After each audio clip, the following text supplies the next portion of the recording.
Hi, everybody. This is Melanie Headley, and you are listening to ToRAISE Questions Doula podcast. I am here with Thérèse Hakoun, the fabulous Executive Director of To Labor, which is an international doula training and certification organization. Hi. Hey, fabulous Melanie.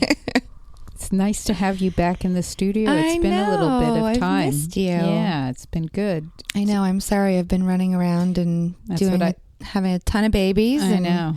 Yep, things come up.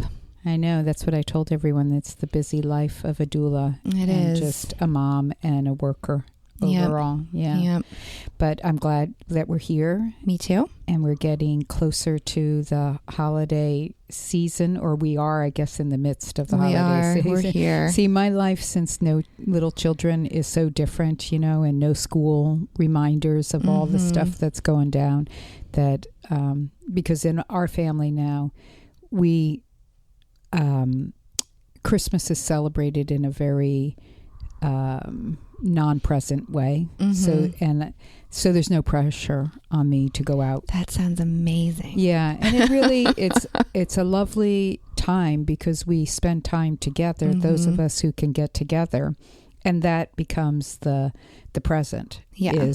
And the food that we eat together and the games that we play, or whatever activity we decide to do. So that's really what I love. But I do miss it because, yes, listeners, I did tell my children that there was a Santa Claus. I know that for a lot of people that's not cool, and that's okay. To each his own. I loved the magic of that time. Yeah. It was really, really sweet. Are any of your kids still believers in Santa Claus? 2 of them are kind of. Yeah. But, we never had the whole, no, this is not true talk. They just kind of have come around. Right, evolved. Yeah. And so they are kind of, sort of, but in a way that it still allows for the magic of Christmas. Right. But they do know that these presents are coming from me. Yeah. It was funny. I shouldn't tell this story, but my oldest daughter was in 6th grade when kids in her class were talking about the stupid lie of Santa Claus. And she was kind of in a state of shock. Like, there's no Santa Claus? Oh, no. Because she was the oldest and she had all these other siblings who this was, she got to have that for a lot longer than most people would have had. And she said she knew, but she didn't need to know. So she could pretend that she didn't know. So, anyway, yes. Anyway, that's a nice tangent to go off on. So here we are. It's cold and rainy, and we're bundled up in scarves and blankets. Yes, in the office. Yes, but I'm glad that we are not out in the cold. Is what I'm thinking. Yes, me too. And Melanie, I just made her wrap herself with a blanket. And she yelled at me for showing any ankle between my booties and my jeans. Yes, because I'm sitting here wrapped up like a chinchilla, as she said. This is what Thérèse does. She always says, you need warm socks on, you need to drink more water, and just put some tea tree oil on it. That's right. I guess you really are one of my daughters. So here we are. I want to make mention because this is always we bring up Latch Mama, but it's a really good time to bring up Latch Mama, who is our ongoing sponsor of these podcasts. Please check their website out right now. They have lots of new items that they have created. There's some sweaters that are really wonderful. I mean, and sweatshirts and the comfortable clothing that they offer. So cute. Yeah, and lots of new things coming in the new year as well. So latchmama.com. It just makes great Christmas gifts, great just postpartum gifts for your clients, and even just telling them just to peruse the website themselves, then absolutely it's so nice to have another option. Well, and I've gone down to help in their office warehouse, and it's fun to see the clothing and help send it out and do certain things with. Cute. Yeah.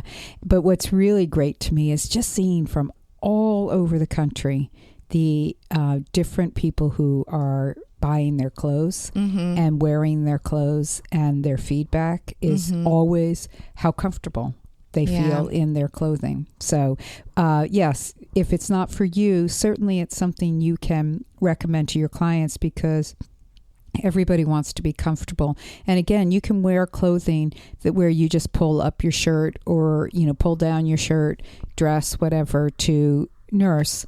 But it is also nice to have something that is cozy, comfortable, and also makes breastfeeding very accessible without having to feel like you're totally exposed. Yeah. If that's not comfortable for, a lot of people, that's just not comfortable. Yep. So thanks, Latch Mama. Thank you. So today we are going to touch on the topic of doula contracts. Yeah. And we got a letter from someone that had an instance, a situation that left her questioning her own contract and what she could have done differently. Right. So we are going to, we're going to dig into that.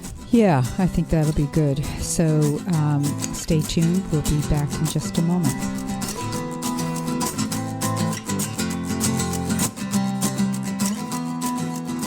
So we're back. And as Melanie brought up, we're going to talk about contracts, doula contracts, and it's prompted by a letter that we received. But I think it's also just a really good time of year to be talking about contracts coming into a brand new year. It's a good time to examine our lives, as so many people do, but also your business practices. So I think this is a good moment for those who have contracts to really look at them, review them, and, maybe rewrite them. But I want to start first by saying that first you have to have a contract. Yes. And what's so crazy to me is I'm not sure that people really understand that when you first start doing doula work, no experience or any experience, charging or not charging, you should have a contract. I mean, at the workshops, I say to people, if the next birth you go to is, or if you're brand new, the first birth that you go to is your family member, I still think you should have a contract. Yes. It's a good practice in being that professional and making it clear what your scope of practice is, what your role is, and especially in a family member or a good friend's birth, because there's this dynamic that you already have with that person. And if they want you there as your friend or sibling or, family member of whatever kind, then that's who you are. That's a different role. Yeah, but if they really want you there as the role of a doula,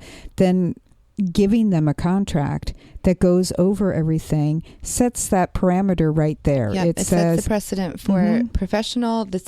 It outlines what your role is, and what it also does, it gives them responsibility. Yeah, absolutely. For preparing themselves in the way, that you guys can talk about however you suggest your clients to prepare themselves for birth. But it sets this precedent of here's my job and also here's yours. Right. So that is the beginning of the conversation, is contracts should be a given when you are starting out in this work, again, with experience, no experience, or paid or not paid. So, but anyway, let's talk about we'll come around to that, I'm sure. Let's talk about the letter we received. Yeah, so this was an interesting story, and this was sent to us from a doula in California, and she would like to remain anonymous. Okay. And basically what happened was she was hired, I believe it was over the phone, and they did their initial, interview chat over the phone, and her contract was signed, and her first half of the fee deposit was given, which is real common. Okay. And so I believe she does her first prenatal visits at around 34 weeks. And she said that she'd reached out to the client to set up the date for this appointment. Was she clear on how much time transpired between the I think she did, I think didn't about she? 20 weeks. Yeah, it was when she by. Right. Or I mean, she sorry. was at 20 weeks when she got the contract. When she got the contract, and then at 34, she reached out to the client to set up the first prenatal visit. Right. And didn't hear back. So in that 14 weeks between, there had been no communication. There was no contact. Okay. In between.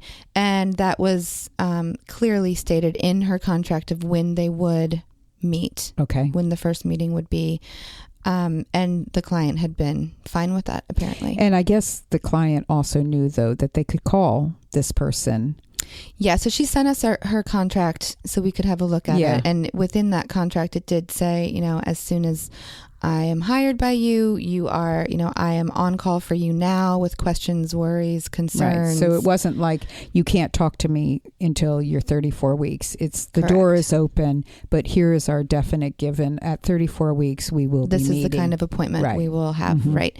And so then she didn't hear back from her, and then reached out to her again 2 weeks later and did not hear back from her, and then reached out again.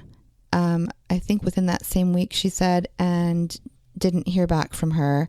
And then, so we're at 36, almost 37 weeks at this point. Right. And then apparently she knew someone in the hospital that had told her that that woman had delivered. So she never heard back, and she reached out again and wrote her client a lovely letter asking how everything went and how she was, and she was there to offer any support postpartum that she potentially needed as far as breastfeeding or newborn care, or maybe some postpartum doula work, and also brought up the fact that she had not been in contact, and that she had only gotten half of her fee. And the problem with this was that nothing was written in her contract initially, about if this, because we looked at it and there was occurred. And she's asked us not to cite specific letters and in contracts. So we're trying to just give you the overview, the gist of it. But so never heard back.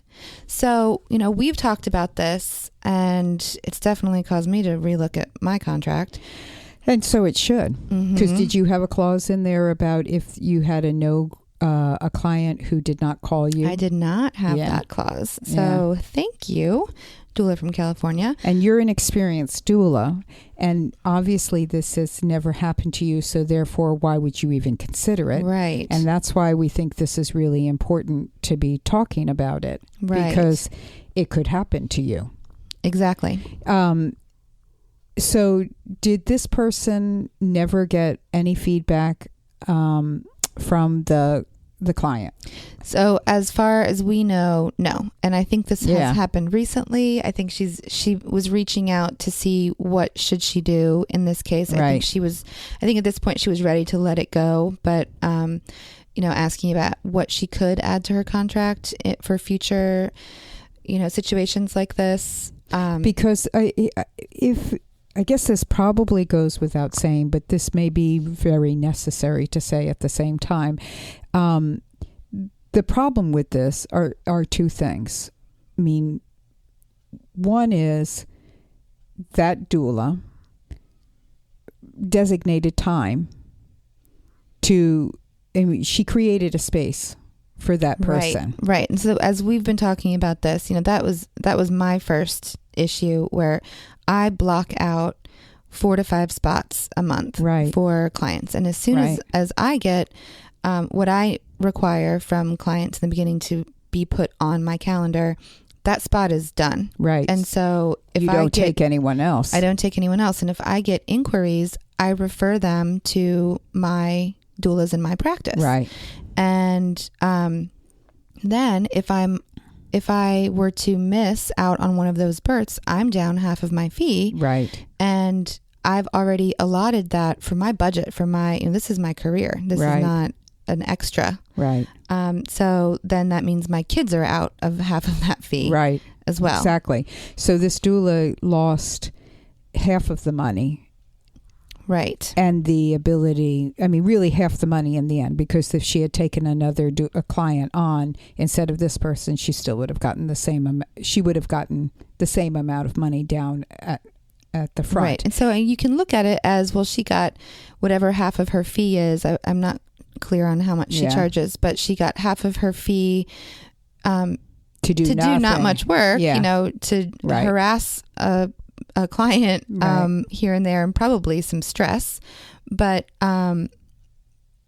what she was not able to fill that slot. Right. Which is the goal, is to serve people. Plus it is an income, like you just said. Right. And people are dependent on this income, period. Even if it's not your sole income, you're banking on the idea, well, this is coming in, and so that'll pay this, or maybe I'll be able to buy that, or I can give this person that. So a really important aspect of a contract should be something, and I'm going to read you something that a doula has in her contract. Okay, great. They have a stipulation of failure of doula to provide services. Okay. And we'll share this on our in our resource page. Okay. But here's what they said in theirs. I will make every effort to provide the services described. Sometimes this is impossible due to circumstances beyond anyone's control. If I fail to attend your birth due to my error, and do not provide you with a backup doula, the remaining amount does not need to be paid. So they've gotten half down. If they fail to be there because of some reason that they cannot, it's their fault, meaning the doula's fault, and does not provide a backup doula, she is not going to expect to be paid her second half. She's gotten paid her first half for the work that she's done. Prenatal visits. Phone calls. They etched out time. Okay. In the event of a rapid labor, I will come as quickly as possible, remain with you for up to 2 hours, and we will have our postpartum as the contract states. Okay. So the rapid birth does not stop you from getting your full payment. Right. It's not your fault if somebody has a rapid birth. Right. If you, and these are in big letters, my was in big letters and you is capitalized as well. Fail to call me when you are in labor or decide not to use my services, you will not be refunded any money.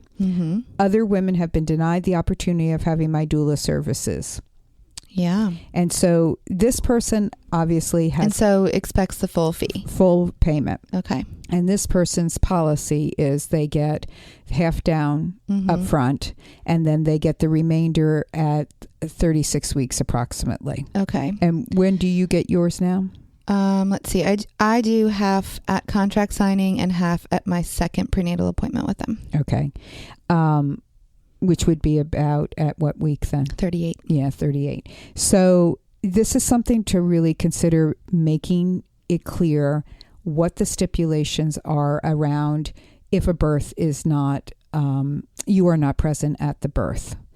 So what if someone delivers before that 36-week appointment for her and hasn't paid her the second half and didn't call her for the birth? She still, it's still in the contract, so the other half is owed. Right. This is again where, like the person who shared their letter with us, they have to then make the decision. I think it's very important that they reach out to that person and say, as per the contract, second payment is still due. I'm so, and then if there's like in this person's case where there was no response, they can take it further. I mean, they have the right to take it further. They can send letters, they can send a certified, letter. They could take it to a small claims court. I think in the end, they're going to find that small claims court fees may cost more than what they're going to get. Right. Some people will pursue it, and that's for the individual to do. And you know what, though? I have so many... as I'm sure all of the doulas listening into this have some lawyer friends or potential or past clients that are lawyers, and it is very easy for them to just draft up a letter. Yes, that can be done as well. And that can put a little fear into somebody. But I also know that people will sometimes come to a place that says, forget it, it's just not worth it. Yep. I am not going to pursue this any further. This will come back to me in some other way. I think I'm going to chalk this up to an unfortunate experience that I hope I will look at. Why was it? Did they not call me? Was there something I didn't communicate well with them? Did I not have this in my contract clearly stated? And that's what you avoid by putting it in your contract and having that discussion about your contract in that initial interview. Do not just hand a contract. Make sure you go over things that you feel are important in this contract, and not just the financial, but what your scope of practice is, what you are willing to, what services you do offer, money, all of those things, backup doula. Yeah. Those kinds of things. But, some people will say, well, no way am I going to let them get off the hook on that. And that's fine. You don't want them off the hook. That's your right, as long as you have it in your contract. Yeah, put it in your contract and have that signed contract as proof of what needs to be done. And so within that same kind of thought process, you talked about rapid births. Right. So if a client, if you miss a birth, if you show up right after the baby is born, and you still get paid. Oh, absolutely. Because here's the thing, even if they didn't call you for the birth and you found out later, I would still, as the doula, I would be, as long, you have to have them communicate back with you, which this, for whatever reason, these people did not communicate at all back with this doula. I would still offer postpartum care to them, like that doula did. Right. And if they were willing to do the postpartum care, then I would expect to be paid. Rapid birth, you're still going to be doing the follow-up with them immediately, like this contract said. I will stay with you for at least 2 hours after the baby is born, and I will follow through with postpartum care. I mean, that's part of your fee, is not just the birth. Right. So please, if you have a rapid birth that you miss, do not let anything change. You move. It's the same, and we're going to talk in a moment about cesareans. It's the same as if somebody gives birth by cesarean. Nothing changes as far as your care that you give, as far as being present for those people. Right. I think it's also important to have in your contract and discuss with clients how long they should expect to have to wait for you to get to the birth. Yes. So, something that I say, and I give them this handout called When to Call, and I explain, I want to know as soon as anything starts to happen, because I have 4 kids and I need some time to be able to put everyone in a safe place, and so that I can come to you for however long you need me. Right. So I talk about, I need up to an hour to get to you from that phone call, the phone call of you saying, now I need you.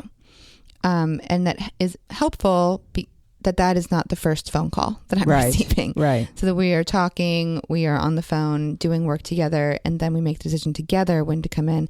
Now, I don't always take an hour to get to people, but I have that in my contract. Right. And if they call you and it's going to be more than an hour, you would let them know that it's going to be more than an hour. Absolutely. Yeah. And so we're transparent in the contract.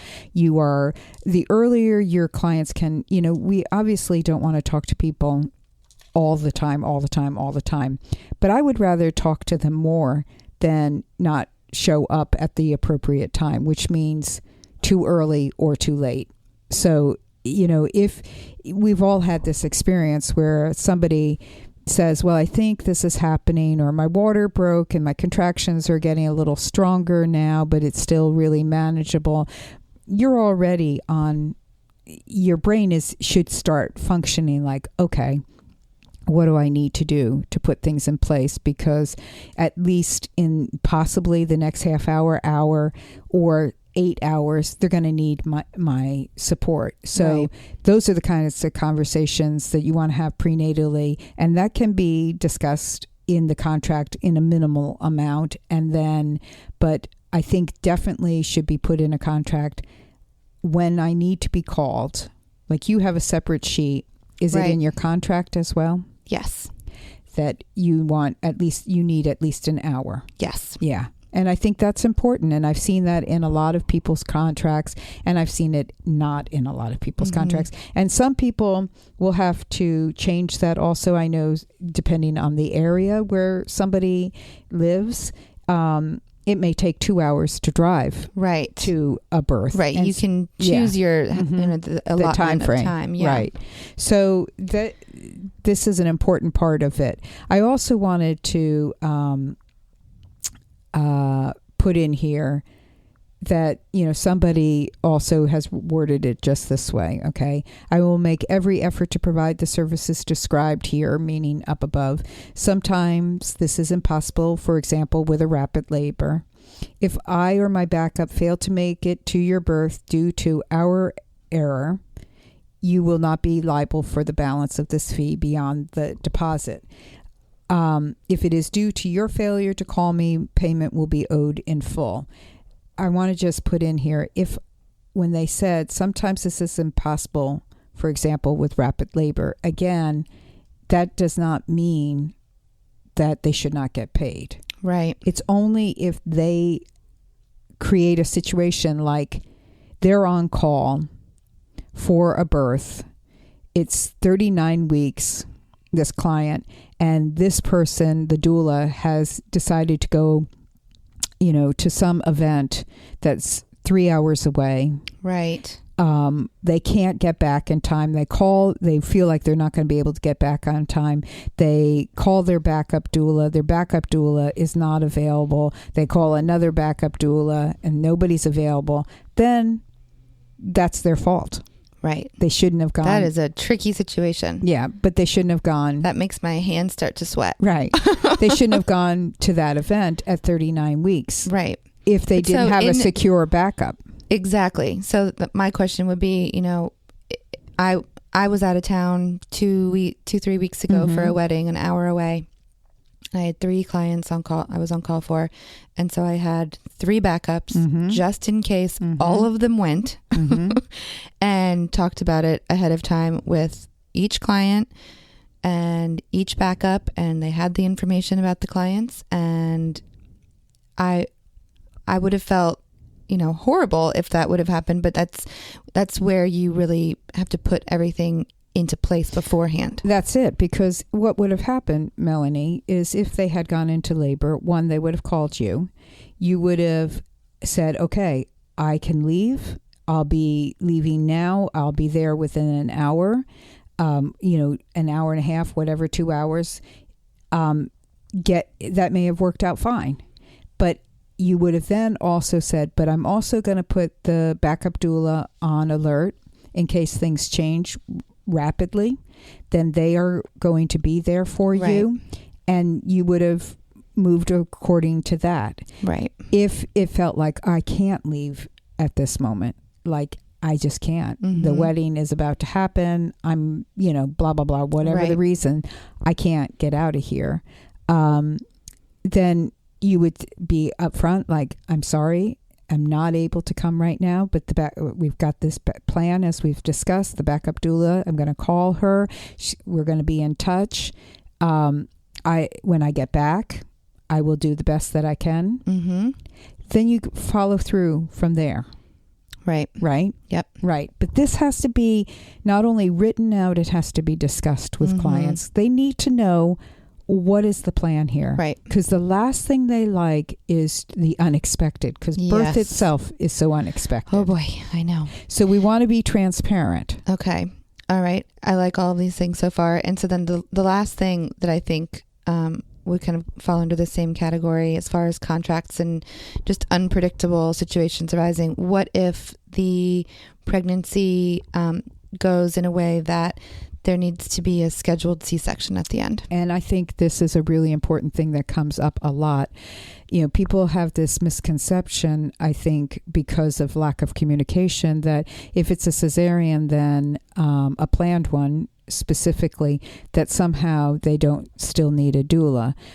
They may not want a doula, but they should be given the absolute option and information that, well, I'm still your support provider prenatally through the labor, the cesarean, in some fashion, which we'll talk about, and I do postpartum, so everything stays the same. So a clause in there in your contract about scheduled cesarean, and it can say scheduled cesarean clause. Here's an example. Whoops, hold on one second. I said, here's an example, and then I lost it. But before I read that, do you have anything in yours? I do, and that talks about just what you just said about, first of all, and it's tricky because it's always up to anesthesia if you're allowed in the room or not. So ideally, the situation would be that I could still come into the OR with them and take pictures and be there. You know, you should go back and listen to our How to Support During a C-Section podcast, but do all of those things. And if not, I can be there before while she's getting prepped, and I can stay in the room while she's having the surgery, and I'll be there in the room with them when she comes out of surgery to help with breastfeeding and any, getting baby skin to skin and all of that, and stay for up to 2 hours after the C-section. And then, there have been times where C-sections have needed to happen just right from a prenatal appointment, or I had a client once, I think I talked about it on the podcast before, that a 37-week version turned into a C-section. And so then, your role changes a little bit. I didn't go into the OR with them. I instead went to their house and packed up all of their things that they needed, because I didn't think they would be having their baby today. So, still available there.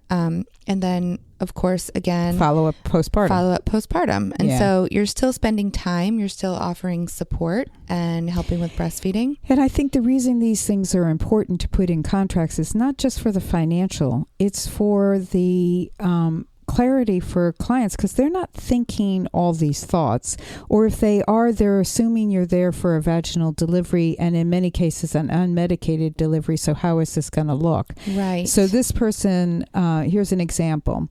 Occasionally a woman will have something arise during her pregnancy that necessitates a scheduled cesarean birth.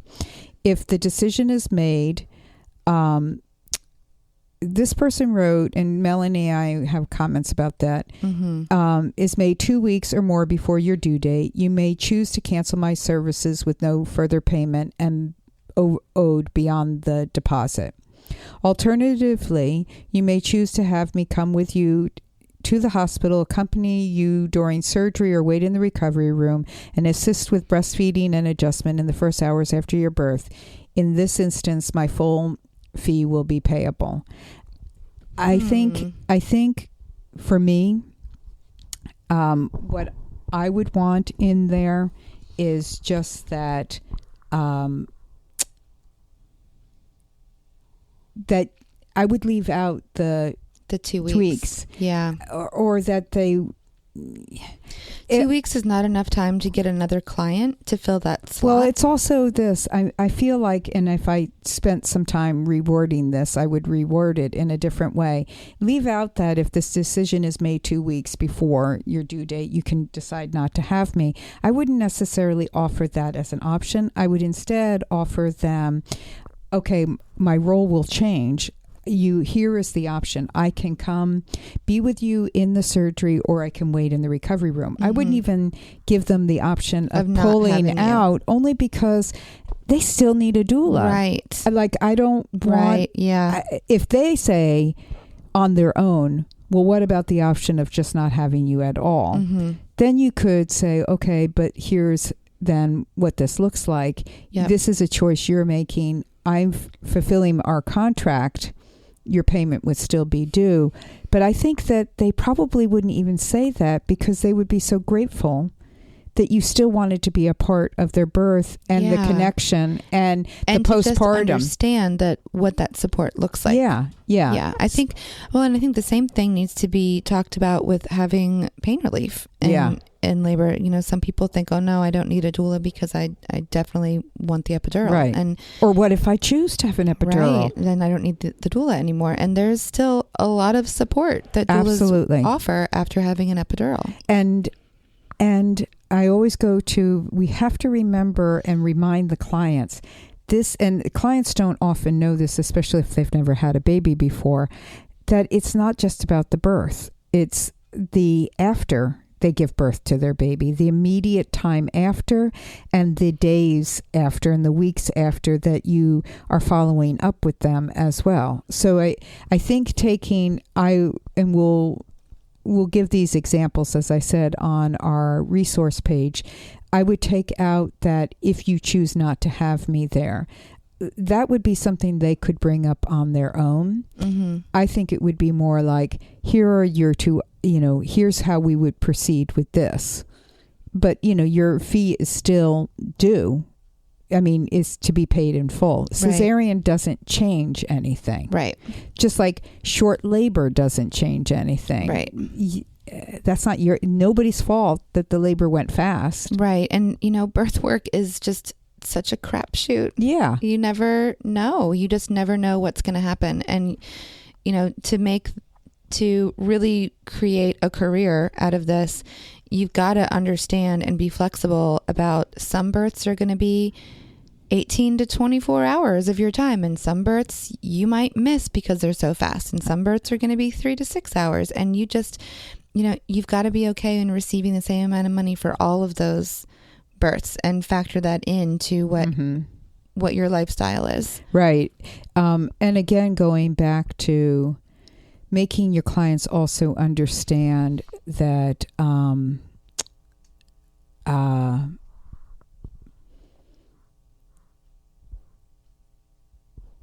about how many clients you take on and how you schedule. Like, right. That you're guaranteeing them your time. You've etched out time.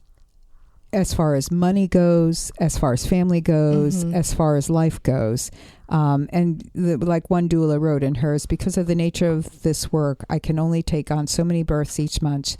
The initial amount is always non-refundable. Like, that's their deal. Like, it's always going to be. Yeah. And I think unless you decide differently, then you state that, but you should always say the deposit is non-refundable, right? Because you should get paid for at least the work that you did and set aside the time for them. Yeah. So this is just the beginning. We can talk more about contracts. We'd love to hear your feedback. We would love to hear from you. Yeah. What are some experiences you've had with something in your contract that has saved your butt? Yeah. Or what is something that has been lacking from your contract that you've learned? Right. So please, here's another thing too. That would be to ToRAISE Questions at gmail.com. Right? ToRAISE Questions. ToRAISE Questions at gmail.com. Yes. If you are interested in sharing your contract with us, you think like, man, I got a really good one, or I don't know, how should this be tweaked? Yeah, we want to see it. Please send it. We'd love to take a look at it. And if you're giving us permission to share it with the public, please make a note of that. We would love to give people... I've looked at so many contracts through the years, and basically everybody writes the same thing, but some get more intensely, almost legal-like, and more legalese, I should say, and others are more simple. Bottom line comes down as clarity. And these certain things that we've brought up, I think, is what I see is most commonly left out of contracts is the what ifs. Right. Yeah, services offered when you do them, those are almost always in there. What a doula does do, what a doula doesn't do, those are always in there.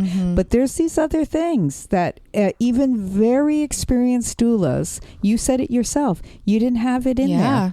And we know other doulas who we've talked to or experienced who did not have it in their contract, and they ended up losing out on money. And yes, this is not only a money job. I mean, we've talked about that. But it is a business. Yes. And it is no matter what, you deserve to be paid if that's what your expectation was. And you should be professional. Right, exactly. Yeah. The bottom line comes down to the professional aspect of this. So number 1, have a contract. Number 1, have a contract. Number 2, have the what ifs in there. And number 3, talk to your clients about them with it in front of you, present at contract signing. Yeah. And make sure that all of their questions are addressed. Yeah, because the big question I would have for our emailer is why did that client not call them between 22 and 34 weeks? Right. And what happened? Where did anybody drop the ball there, and could it have been different? And that's something we can talk about maybe in the future. Yeah. So, that's our input for today. If you guys have input back for us, we'd love to hear it. So be in touch, and we'll be back with another episode in the very near future. Thanks for listening.